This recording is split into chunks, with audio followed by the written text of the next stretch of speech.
Hello students, कैसे हैं आप सभी। आई होप आप सभी अच्छे होंगे। मैं ज्योति आप सभी का स्वागत करती हूं आपके अपने यूट्यूब चैनल जनवानी क्लासेस में, जहां पर हम पढ़ते हैं ग्रेजुएशन के लिए फिजिक्स एंड मैथमेटिक्स। आज की क्लास है हमारी बीएससी 5th सेमेस्टर मैथ्स की क्लास, जिसमें हमारी बुक आज हम स्टार्ट करने वाले हैं differential geometry and tensor analysis. And इसका एक लेक्चर आपका हो चुका है, जिसमें फर्स्ट यूनिट का फर्स्ट चैप्टर मैं आपको कंप्लीट करा चुकी हूँ। उसमें कुछ फॉर्मूले हैं वेक्टर्स से रिलेटेड, तो आपने जितने भी स्टूडेंट ऐसे हैं वो वाला लेक्चर देखा है, अच्छी बात है।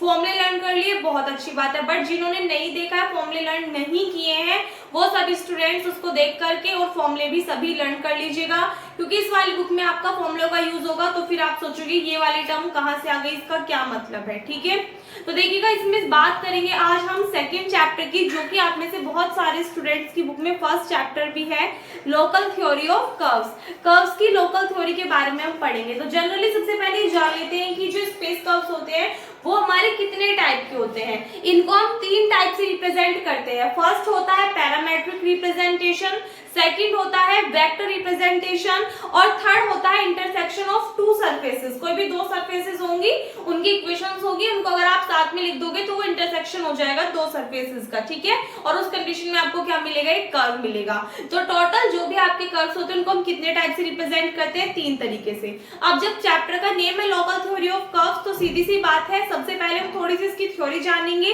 कि कौन कौन से कर्व्स कैसे कैसे होते हैं, कैसे कैसे आप इसको डिफाइन करोगे।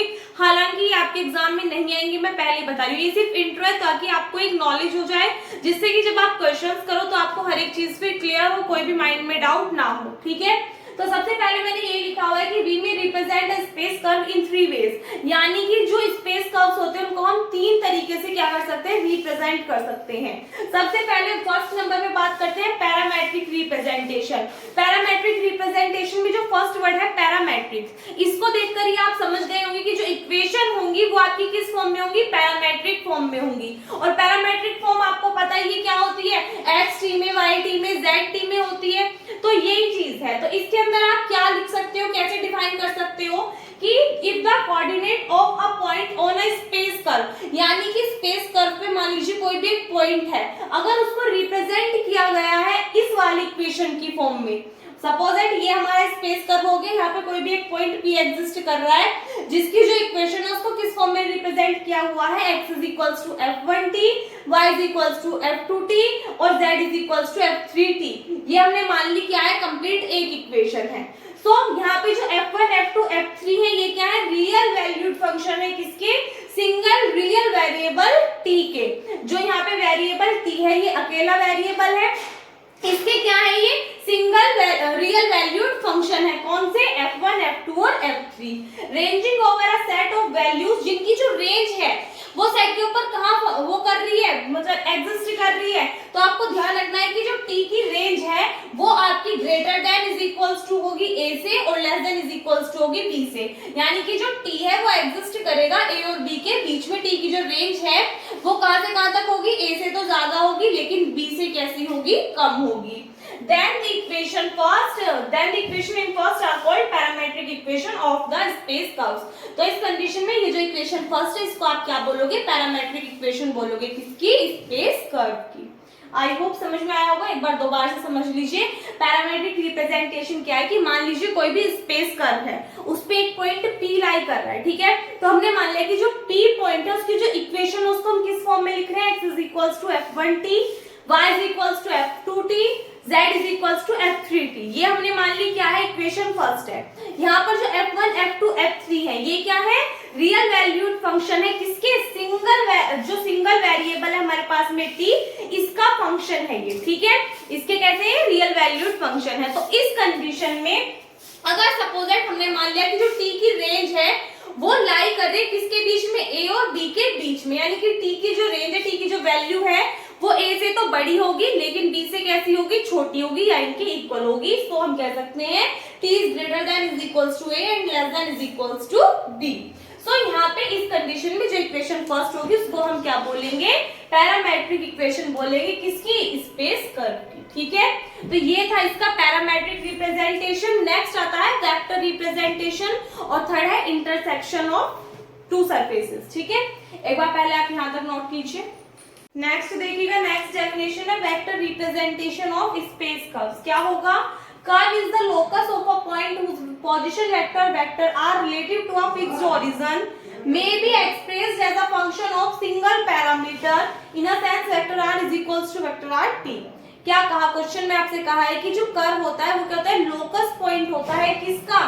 पोजीशन वेक्टर r का, जहां पर जो पोजीशन वेक्टर r होता है ये रिलेट होता है किससे? जो भी एक फिक्स्ड ओरिजिन होता है किसी भी स्पेस कर्व पे उससे रिलेटेड होता है। और जो कर्व होता है फिर उसकी जो इक्वेशन है उसको हम एक्सप्रेस कर सकते हैं किसमें? सिंगल पैरामीटर की फॉर्म में, जिसको आप कैसे लिखोगे कि वेक्टर r किसके इक्वल होता है? वेक्टर r t के इक्वल होता है। ठीक है, तो ये जो इक्वेशन होती है इसी को हम क्या बोलते हैं? वेक्टर इक्वेशन बोलते हैं कर्व की। अब अगर आपको याद हो इससे पहला जो लेक्चर हुआ था उसमें मैंने आपको बताया था कि पोजीशन वेक्टर r को हम क्या लिख सकते हैं। पोजीशन वेक्टर r आपका किसके इक्वल होता है ये आपको कमेंट सेक्शन में बताना है। जिन भी स्टूडेंट्स ने बताया कल उनका नाम लिया जाएगा ताकि मुझे पता चल सके कि आप में से कितने स्टूडेंट रेगुलरली क्लासेस ले रहे हैं। नहीं दीदी रेगुलर क्लास तो हो ही नहीं रही है ना, कोई बात नहीं, अब हुआ करेंगे। ठीक है, अभी कल संडे हो जाएगा, कल से फिर आपकी सीक्वेंस में आ जाएगी क्लास, क्योंकि अभी सीक्वेंस बिगड़ा पड़ा है। सुबह से लेकर शाम तक ऐसे जाता है, फिर वीडियो शूट नहीं हो पाती तो वो अपलोड नहीं हो पाती टाइम पे, बट अब एक दिन पहले हो जाया करेंगी शूट तो वो अपने टाइम पे अपलोड होती रहा करेंगी। ठीक है, तो इसीलिए आपको क्या करना है, कमेंट में बताना है कि जो पोजीशन वेक्टर r है उसकी वैल्यू मैंने आपको क्या बताई थी, और ये याद रखनी है। कई जगह कई सारी इक्वेशंस में हम इसकी वैल्यू पुट करेंगे। ठीक है, फिर नेक्स्ट है N intersection of to surfaces, किन्हीं दो सरफेसेस का इंटरसेक्शन के लिए जो कर्व होता है उसको आप कैसे रिप्रेजेंट करोगे। सबसे पहले हमने मान लिया कि f1 जिसके कोऑर्डिनेट्स है x y z is equals to 0 and f2 x y z is equals to 0, these represent two surfaces. हमने क्या मान लिया, ये कोई भी दो इक्वेशन हो गई किसकी? दो सरफेसेस की, एक सरफेस की ये एक ही है, तो हमने क्या माना? रिप्रेजेंट टू सरफेसेस, यानी कि क्या कर दी? किन्हीं दो सरफेसेस को रिप्रेजेंट कर दी है। देन दीज टू इक्वेशंस, तब ये दोनों इक्वेशंस टुगेदर साथ में रिप्रेजेंट करती हैं किसको? The curve of intersection of these two surfaces. यानी कि अगर सपोज दैट हमने मान लिया ये क्या है, कोई भी दो इक्वेशन है जो कि किसको रिप्रेजेंट कर रही है? सरफेस को रिप्रेजेंट कर रही है। ठीक है, तो उस कंडीशन में अगर इन दोनों इक्वेशंस को हम साथ में लिख ले तो वो किसको रिप्रेजेंट करेगी? कर्व को रिप्रेजेंट करेगी, किसके? दो सरफेसेस के। अगर आपको याद हो तो जो आपकी बुक थी डिफरेंशियल ज्योमेट्री वाली, डिफरेंशियल ज्योमेट्री नहीं, आई थिंक वो थी आपकी ज्योमेट्री की खाली। ठीक है, शायद से बीसी सेकंड ईयर की बात है आपकी। तो ज्योमेट्री में मैंने आपको पढ़ाया था कि कोई भी दो सरफेसेस है उनसे आपको कर्व की इक्वेशन लिखनी है, तो कैसे लिखते थे आप? S1 plus lambda S2। S1 क्या होता था आपका? फर्स्ट सरफेस, S2 होता था आपका सेकंड सरफेस, और जब आप दोनों को ऐड करते थे तो सेकंड वाले की मल्टीप्लाई में आप क्या लेते थे? एक टर्म लैम्डा लेते थे। ठीक है, तो वही चीज यहाँ पे कही हुई कि अगर ये कोई भी दो इक्वेशन है दो सरफेसेस की, ठीक है, एक की ये एक की, तो अगर आप इनको साथ में लिखते हो तो वो किसको रिप्रेजेंट करेगी? कर्व को रिप्रेजेंट करेगी, किसके? इन दोनों सरफेसेस के इंटरसेक्शन के कर्व को रिप्रेजेंट करेगी। ठीक है, तो आई होप आपको समझ में आ गया होगा। अब ये तो इतना ज्यादा कुछ खास नहीं था, ये सिर्फ समझने के लिए था। अब बात करते हैं कुछ फॉर्मूलों की जिनसे आपके क्वेश्चन सोल्व होंगे एंड देन क्वेश्चन को सोल्व करेंगे। एक बार पहले यहाँ तक नोट कीजिए। देखिएगा, बात करते हैं आर्क लेंथ की। तो आर्क लेंथ का आपको फॉर्मूला याद रखना है कि s, सबसे पहले तो इसको आप रिप्रेजेंट किससे करोगे? s से, जो कि किसकी इक्वल होगा? Integration limit t0 to t modulus of r dot. ये जो डॉट लगा हुआ है ऊपर इसका मतलब है डिफरेंशिएशन। अब देखो, अगर आपसे कह दे r डैश या आपसे कह दे dr अपॉन किसी के भी रेस्पेक्ट में कर रहे हो, सपोज t के रेस्पेक्ट में कर रहे हो तो dr अपॉन dt, ठीक है, ये सभी आपके क्या होते हैं? डिफरेंशिएशन होते हैं। इसी तरीके से r के ऊपर अगर डॉट लगा हुआ हो तो ये भी आपका किसको रिप्रेजेंट करता है? डिफरेंशिएशन ऑफ r को। ठीक है, इनटू dt। तो अगर आप इसको सॉल्व करोगे तो ये आपके पास में क्या निकल करके आएगी? आर्क लेंथ निकल करके आ जाएगी। ठीक है, अब इसके लिए सबसे पहली चीज का ध्यान रखना, मॉडुलस क्यों दिया हुआ है? आपको पता है जो हमारी डिस्टेंस होती है वो क्या होती है? ऑलवेज पॉजिटिव होती है, लेकिन कंडीशन डिपेंड करती है कि हम उसको पॉजिटिव डायरेक्शन में मेजर कर रहे हैं, निगेटिव डायरेक्शन में मेजर कर रहे हैं। तो उस कंडीशन में आपकी पॉजिटिव भी आ सकती है और निगेटिव भी, बट एक्चुअल में तो पॉजिटिव होती है ना, तो इसलिए मॉडुलस का साइन लेते हैं ताकि अगर माइनस में भी आ रही तो वो भी बाहर निकल करके हमारी किस में आ जाए? पॉजिटिव वैल्यू हमें मिल जाए। ठीक है, इसके ऊपर ही क्वेश्चन है जो कि आपका आया हुआ है कई बार प्रीवियस ईयर में।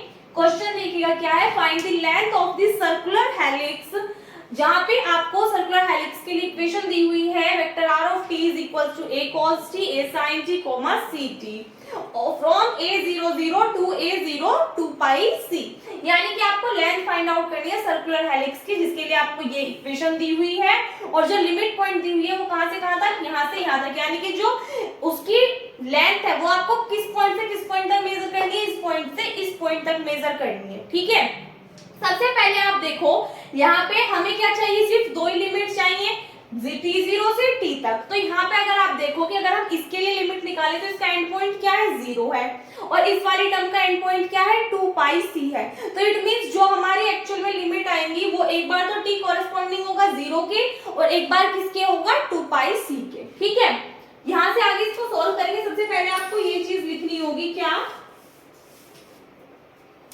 यहाँ से आप लिखोगे here the point a comma 0 corresponding to किसके कॉरेस्पॉन्डिंग होगा, क्या बताया मैंने अभी, लास्ट पॉइंट, यानी कि t is equals to 0 and the point a comma 0 comma 2 pi c corresponding to, ये किसके कॉरेस्पॉन्डिंग होगा, 2 पाई के। यहाँ पे जो इसमें ये वाली वैल्यू है c, ये आप नहीं लोगे बिकॉज c क्या है, एक कांस्टेंट टर्म है। ठीक है, कांस्टेंट टर्म आप नहीं लोगे, सिर्फ यहाँ से आप क्या वैल्यू लोगे, 2 पाई की वैल्यू लोगे। ठीक है, क्योंकि जब आपकी इक्वेशन सॉल्व होकर के आएगी वो खुद में खुद किस में आएगी, a और c में आएगी, बिकॉज यहाँ पे आपकी टर्म्स लिखी हुई है ये। ठीक है, तो इसलिए आप लिमिट ये वाली पुट नहीं करोगे। तो यहाँ से आप इसके लिए तो जो पॉइंट लोगे वो क्या लोगे, 0 लोगे, जिसके लिए एंड पॉइंट आप क्या लोगे, यहाँ से 2 पाई लोगे। तो corresponding to t is equals to 2 pi. Limits हमारे पास में आ गई, 0 से लेकर के कहां तक एग्जिस्ट करेगी, 2 पाई तक। अब हमें क्या निकालना है, r डॉट, यानी कि r का हमें डिफरेंशिएशन करना है और फंक्शन हमें किस फॉर्म में दिया हुआ है, t की फॉर्म में। तो जो डिफरेंशिएशन आप करोगे वो क्या करोगे, dt के रिस्पेक्ट में करोगे। सॉल्व कर दीजिए, देखो a cos t का जब आप डिफरेंशिएशन करोगे क्या मिलेगा, माइनस के sin t। a sin t का डिफरेंशिएशन करोगे कितना मिलेगा, cos t। c as it is, t का डिफरेंशिएशन करोगे कितना हो जाएगा, 1। तो ओनली c मिलेगा यहाँ से आपको। ये हमारे पास में dr/dt की वैल्यू आ गई। सो अब हमें क्या निकालना है, s की वैल्यू निकालनी है, जो कि किसकी इक्वल होगी, इंटीग्रेशन लिमिट t0 की वैल्यू कितनी है, 0 to 2 pi modulus of r dot. एक बात बताइए, अगर मैं डायरेक्टली यहाँ से ये वैल्यूज लिखूं तो क्या इनको हम सॉल्व कर पाएंगे, नहीं सॉल्व कर पाएंगे। तो यहाँ पे आप देखो, सबसे पहले तो ये हमारे पास में किसकी वैल्यू है, x y और z की वैल्यूज है, किसकी, x y और z की वैल्यूज। तो आपको ध्यान रखना है कि ये जो r होता है, r हमारा किसकी इक्वल होता है, xi plus yj plus zk की इक्वल होता है। अगर हम इस r का मॉडुलस निकालें तो ये किसके इक्वल होता है, √x² plus y² plus z² के इक्वल होता है। पता है आप सभी को। तो जब आप मॉडुलस निकालोगे किसका, r डॉट का, यानी कि इस वाली टर्म का, तो ये आपकी किस फॉर्म में, xi plus yj plus zk। अगर r डॉट आपका इसके इक्वल है तो r डॉट का जो मॉडुलस होगा वो इसके इक्वल आएगा। तो इसको जब आप सोल्व करोगे क्या वैल्यू आएगी, √x², x की वैल्यू क्या है आपके पास में, माइनस के a sin t। तो इसका क्या हो जाएगा, स्क्वायर प्लस y², यानी कि a cos t का स्क्वायर प्लस z² यानी कि c का स्क्वायर, और इनटू में कितना है, dt।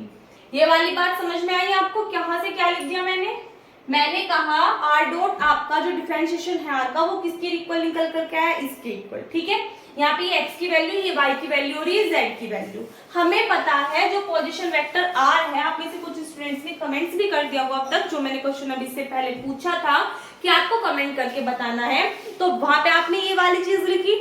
मॉडुलस r भी मैंने आपको बताया था कि मॉडुलस r किसके इक्वल होता है, √x² plus y² plus z² के। तो यहाँ से अगर आप r डॉट निकालोगे तो वो भी इसके इक्वल आएगा। x y z की वैल्यूज आप पुट करोगे तो रूट के अंदर x² plus y² plus z² आ जाएगा। ठीक है, यहाँ से आगे सॉल्व करेंगे। एक बार पहले इतने का स्क्रीनशॉट ले लीजिए, दिखाई दे रहा है आपको नीचे तक का। ठीक है, अभी यहाँ से आगे देख लो पहले आप थोड़ा सा। तो s किसके इक्वल आएगा, integration limit 0 to 2 pi under root, यहाँ से देखो माइनस का स्क्वायर करोगे प्लस, यहाँ से क्या मिलेगा आपको, a² साइन स्क्वायर टी, यहाँ से क्या मिलेगा आपको A square cos square T plus C square और इनटू में कितना है डी टी। एक बात बताइए मुझे, sine square theta plus cos square theta किसके इक्वल होता है बच्चा? 1 के इक्वल होता है नहीं होता?